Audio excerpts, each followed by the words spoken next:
Hi, welcome once again. My name is Tauhid, and this is the Big Boss Pod. And in this episode, I'm going to talk about how to keep your costs low, especially when you're starting your business.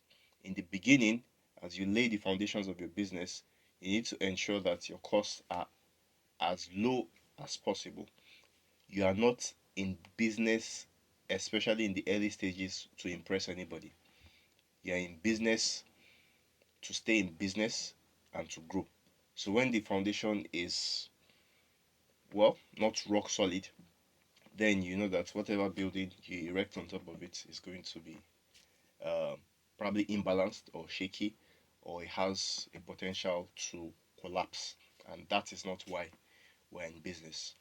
We want to be able to sustain ourselves, create value, and eventually make impact in the society, in the environment that we operate in. So, I see many founders and entrepreneurs make the mistake of going all out and doing things in a flamboyant manner, especially those founders that have been able to secure investments by way of equity or maybe even debt, right? It is important to know that you need to manage your capital judiciously. Now you don't like throw away your money when it's your savings. I mean, that's same or even much more level of duty of care and skill is required to manage your capital when you raise money through equity or debt funding. If you raise money through equity or debt funding, at that point in time, you're not even your own boss, so to speak. You're answerable to others. You need to be able to account for expenditure that you incur, both capital and recurrent. Long-term expenses that you incur are capital, and those recurrent expenses are those that happen year in, year out. Ultimately, you need to be mindful of how you spend your money. Just know that the way in which generate income, make your revenue is not so much within your control, right? You put in all these structures in place, you've registered your business, you are battling with credibility, you are now in the process of convincing your prospective and existing clients to either do business with them or keep the existing business that you have with them going. At this point, the decision ultimately lies with them, right? To buy your service or product.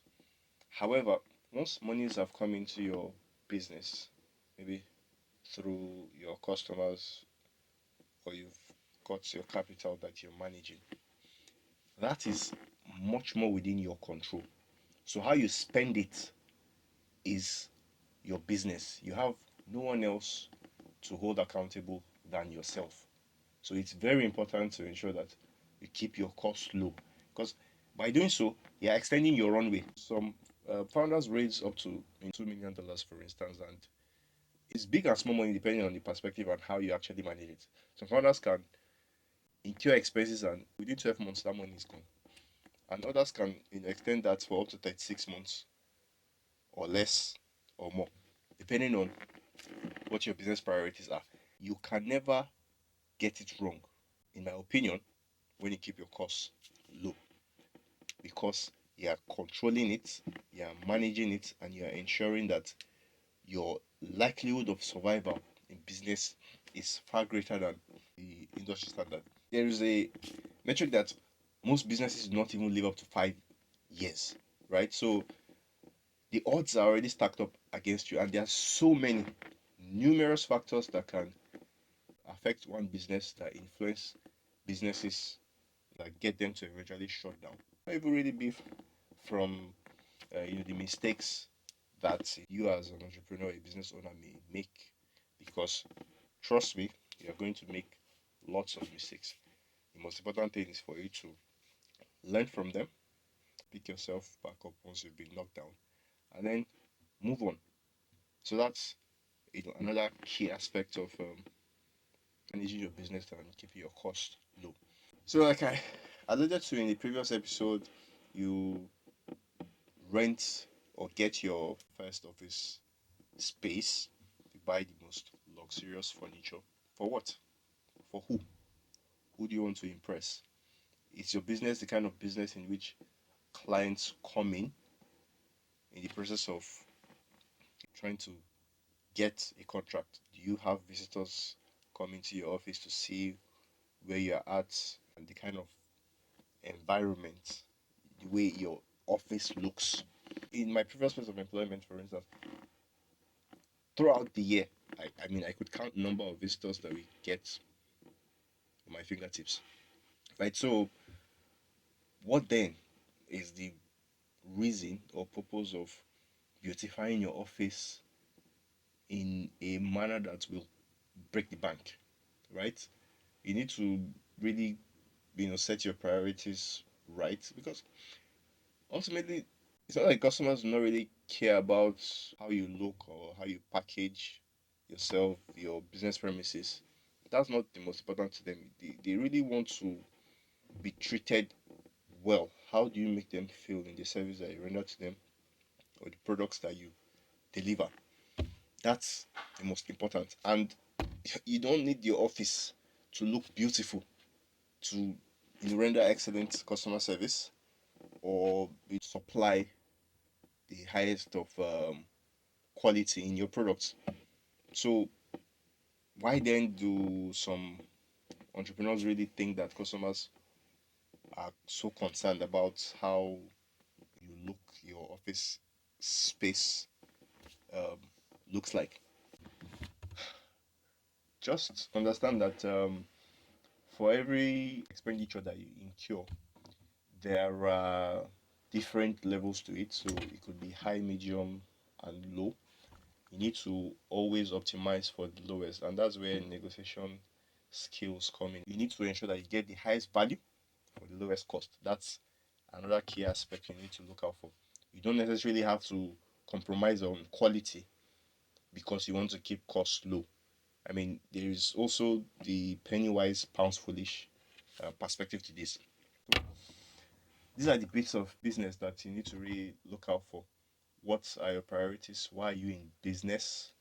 You are not primarily in business to impress your customers by how you look or how beautiful your office space is. You're in business to render the highest level of quality and excellence in your service delivery as well as your product.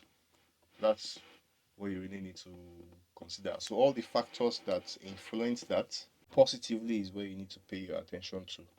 And definitely, there's a hierarchy and scale of preference, because some businesses, especially those that are in the hospitality, aviation, and tourism industry, it's how things look that impress your customers. So that's, I would say, to a certain extent, an exception to this rule. However, you still need to really keep your costs as low as possible, because I mean, there are made in Nigeria products that can give you what you're looking for, and then there are those that you import.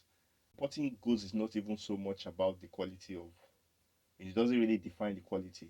So you can even get made in Nigeria products that are of higher quality, but because of the negative perception to local content in Nigeria, you find that some entrepreneurs decide to import, and the cost of importation is not even really so much value of the item. There are custom duties and taxes that you have to pay because you're bringing products, and more or less importing poverty into the country. So just pay attention to what matters to you most and think big, start small. In the next episode, I'm going to drill down on how you need to lay the building blocks, the foundation of your business, and those salient things you need to look out for in terms of how you win customers over, the kind of service you render to them, the touch points that you need to pay so much attention to so as to ensure that you get your customers to be able to refer you, because that's the best way to grow your business. Thank you so much for listening, and I'll see you in the next episode.